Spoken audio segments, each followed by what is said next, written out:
नमस्कार दोस्तों, स्वागत है आपका अपने यूट्यूब चैनल मैजिक मैथ्स पे। इस वीडियो में हम लोग सीखेंगे अलजेब्रिक एक्सप्रेशंस के कुछ कॉमन कॉन्सेप्ट, उसके डेफिनेशन, उसके टाइप्स के बारे में। हालांकि हम लोगों ने पहले ही अलजेब्रिक एक्सप्रेशन के तहत एडिशन और सब्ट्रैक्शन को सीख चुके हैं। क्योंकि आगे मल्टीप्लिकेशन और डिवीजन को सीखना है, तो उसके पहले अलजेब्रिक एक्सप्रेशन का एक बेसिक कॉन्सेप्ट को सीखना जरूरी है। तो अगर हम स्टार्ट करते हैं यहाँ से, algebraic expressions are the idea of expressing numbers using letters or alphabets without specifying their actual values. अगर सिंपल लैंग्वेज में बोले तो algebraic expression कॉम्बिनेशन है अल्फ़ाबेटिकल लेटर्स का और नंबर्स का, और बोल सकते हैं कि उसके साथ में ऑपरेटर्स का।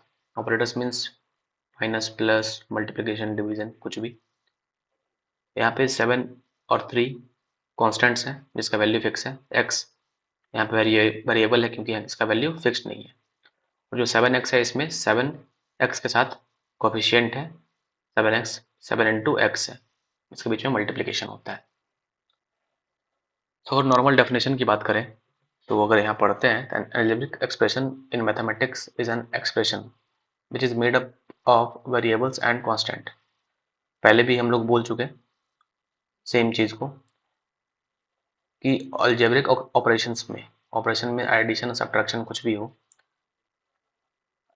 और कोई कंबाइन करके हम लोग अल्फ़ाबेटिकल लेटर्स और नंबर को कंबाइन करते हैं, तो उसे हम लोग अलजेब्रिक एक्सप्रेशन बोलते हैं। एग्जांपल में यहाँ पे 3x + 4y - 7, 4x - 10 एटसेट्रा। अब इस एक्सप्रेशन में कुछ अननोन वेरिएबल्स होते हैं, कुछ कांस्टेंट्स होते हैं, कुछ कोएफिशिएंट्स होते हैं। अब पहले ही बता चुके हैं हम लोग कि अगर 3x + 5y +2 है, तो 2 कांस्टेंट है, या 3 और 5 रिस्पेक्टिवली x और y के कोएफिशिएंट्स हैं, और x y क्या है, वेरिएबल्स हैं। यहाँ पे अलजेब्रिक एक्सप्रेशन की सिंपल एग्जांपल अगर देखते हैं x + 4 के साथ, तो यहाँ पे टर्म्स की बात करें तो x अलग टर्म हो गया, 4 अलग टर्म हो गया। मीन्स यहाँ पे इस अलजेब्रिक एक्सप्रेशन में x + 4 में दो टर्म्स हैं, एक टर्म x है, एक टर्म 4 है, और एक टर्म यहाँ पे बोल सकते हैं कि वेरिएबल है, एक कांस्टेंट है। 2x + 7 इक्वेशन एक्सप्रेशन में देखते हैं तो यहाँ पे 2x के साथ में प्लस में ऑपरेटर है, 2x एक वेरिएबल है जिसमें 2 कोएफिशिएंट है जो कि साथ मल्टीप्लाई में x के साथ है, और 7 क्या है, कांस्टेंट्स है। अगर हम अलजेब्रिक एक्सप्रेशन के टाइप की बात करें तो सिंपल सा टाइप होता है मोनोमियल, बाइनोमियल्स, ट्राइनोमियल्स, पॉलिनोमियल्स। हालांकि हम लोग सिर्फ मैक्सिमम केसेस में मोनोमियल्स और पॉलिनोमियल्स का ही जिक्र करते हैं। मोनोमियल में सिर्फ एक, जहाँ जहाँ अलजेब्रिक एक्सप्रेशन में सिर्फ एक टर्म हो उसे मोनोमियल बोलेंगे, जहाँ दो टर्म हो उसे बाइनोमियल, 3 टर्म से ट्राइनोमियल्स, और एक से ज़्यादा टर्म उसे पॉलिनोमियल बोलते हैं। अगर हम यहाँ देखें एग्जाम्पल के तौर पे, अलग डेफिनेशन है, डेफिनेशन आप पढ़ सकते हैं या तो स्क्रीनशॉट ले सकते हैं। जो सिर्फ एक टर्म है 3x⁴, 3xy, 3x 8y etcetera, ये सब मोनोमियल एक्सप्रेशंस हैं। बाइनोमियल में दो टर्म्स हैं, 5xy + 8, xyz + x³ है ना। पोलिनोमियल मीन्स होता है जहाँ एक से ज़्यादा टर्म हो। मीन्स यहाँ पे देखो 3 टर्म है, ax + by + ca, x³ + 2x + 3, ये पोलिनोमियल एक्सप्रेशंस है। यहाँ पे एक चीज़ है, नॉन नेगेटिव इंटीग्रल एक्सपोनेंट्स के बारे में of a variable is known as a polynomial. इस पे हम लोग बाद में बात करेंगे, ठीक है। अभी अभी के लिए इतना ही समझ लीजिए कि ax + by + ca एक से ज़्यादा टर्म है, इसलिए ये पॉलिनोमियल में। एक्सप्रेशन और इक्वेशन के बीच में डिफरेंस को समझने से पहले हम लोग पहले इक्वेशन को समझ लें।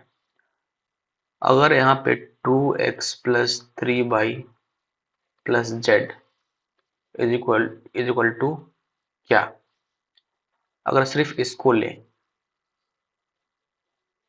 तो ये एक एक्सप्रेशन है, अलजेब्रिक एक्सप्रेशन है। इसमें इस पूरे अलजेब्रिक एक्सप्रेशन में अगर इक्वल टू को छोड़ दिया जाए तो इस पूरे एक्सप्रेशन का कोई वैल्यू फिक्स नहीं हो सकता, क्योंकि इसका वैल्यू डिपेंड करेगा कि x का वैल्यू क्या होगा, y का वैल्यू क्या होगा, और z का वैल्यू क्या होगा। हालांकि यहाँ पे x का वैल्यू भी फिक्स नहीं है, y का भी फिक्स नहीं है, z का भी फिक्स नहीं है, इसलिए इस एक्सप्रेशन का वैल्यू x y के z के साथ में चेंज होगा और इसका इनफिनाइट वैल्यू हो सकता है। बेसिक समझिए।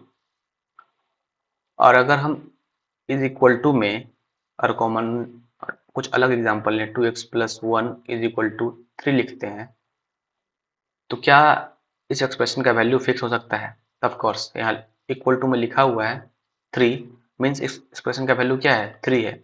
अब ये बताइए कि यहाँ पे 3 लाने के लिए x को क्या रखना होगा? 1 हो चुका ऑलरेडी, तो यहाँ पर 2 ही चाहिए, मीन्स x का वैल्यू अगर 1 होता है तो 2 इंटू 1 प्लस 1 मीन्स 3। तो यहाँ पे x का भी फिक्स वैल्यू हो गया, जो कि पहले से मुझे मालूम नहीं था। इस और सिर्फ एक्सप्रेशन की बात करें 2x प्लस 1 में, x की वैल्यू हमें मालूम नहीं थी। अगर इक्वल टू में 3 लिख दिया जाए तो x का डेफिनेट वैल्यू हमें मालूम चल जाएगा यहाँ से, है ना। और यहाँ से इसी को हम लोग इक्वेशन बोल सकते हैं। जैसे 2x plus 1 is equal to 3 है, ये पूरा एक्सप्रेशन लेफ्ट हैंड साइड का है, ये एक्सप्रेशन जो कि न्यूमेरिकल एक्सप्रेशन है राइट हैंड साइड का है। और इक्वेशन में बीच में इक्वल टू साइन होता है, मीन्स जो लेफ्ट साइड वाला पार्ट है और राइट हैंड साइड वाला पार्ट है, ये इक्वल टू के कारण दोनों बराबर है। और बराबर होने के कारण हम लोग इस x का वैल्यू को फाइंड आउट कर सकते हैं। और इसी अलजेब्रिक एक्सप्रेशन के दो अलजेब्रिक एक्सप्रेशन को इक्वल टू के बीच में लाके साथ में कंबाइन करने पे इसे बोलते हैं अलजेब्रिक इक्वेशन। ठीक है।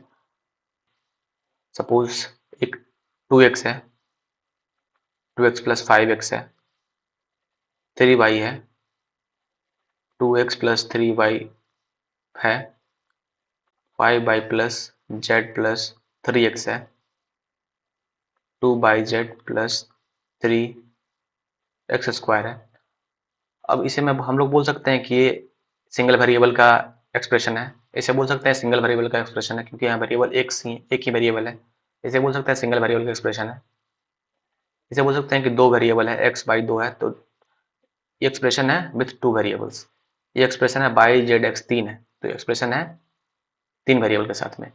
यहाँ पे 2 टर्म ही है, लेकिन यहाँ पे वेरिएबल कितने हैं? बाई है, जेड है, एक्स है, मीन्स 3 वेरिएबल है बाइनोमियल एक्सप्रेशन में। समझ गए इतना? अगर हम यहाँ आते हैं डिफरेंस बिटवीन एक्सप्रेशन और इक्वेशन की, तो पहले मैं बता चुका हूँ आपको फिर स्लाइड में कि true for all values of x, means अगर ये एक्सप्रेशन है x प्लस 3x, तो x का कोई वैल्यू रख लेगा तो ये ट्रू ही होगा, है ना, क्योंकि एक्सप्रेशन का कोई डेफिनेट वैल्यू होता ही नहीं है। तो यहाँ पे x का वैल्यू, y का वैल्यू कुछ भी रखें तो कोई इस एक्सप्रेशन का वैल्यू आ जाएगा, है ना। True for all values of x, और उसके opposite true for some values of x, means अगर यहाँ पे हम 5 लिखते हैं तो x का वैल्यू क्या आएगा? 5/4 आएगा। ऐसा कोई आसान अगर इक्वेशन लेते हैं 2x plus 1 is equal to 3, तो यहाँ पे x का वैल्यू क्या आएगा? 2 into 1 plus 1 is equal to 3, दोनों बराबर हो गया, 3 is equal to 3 means x का वैल्यू क्या आ गया? 1 आ गया, है ना। तो इक्वेशन में जो कोई भी वेरिएबल है x है या y हो या z हो, उसका वैल्यू क्या होता है?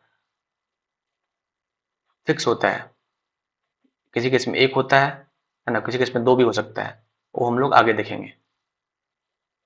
अगर एक्सप्रेशन की बात करें तो उसे हम लोग सिंप्लीफाई कर सकते हैं, एक्सपेंड कर सकते हैं, फैक्टराइज कर सकते हैं। इसका मतलब हो गया कि अगर कोई एक्सप्रेशन है 2x plus 3y plus 3x plus 4y, इसे हम लोग कंबाइन कर सकते हैं। 2x 3x है तो इसको साथ में एडिशन में हम लोग सीखे थे, 5x हो गया, 3y प्लस 4y 7y है। इसे ही हम लोग बोलेंगे सिंप्लीफाई करना, इस एक्सप्रेशन को सिंप्लीफाई करना। अब इसी एक्सप्रेशन को एक्सपैंड करना इसे बोलेंगे कि छोटा एक्सप्रेशन था, इसको अलग अलग थोड़ा सा एक्सपैंड कर दिया गया, एक्सपेंशन हो गया।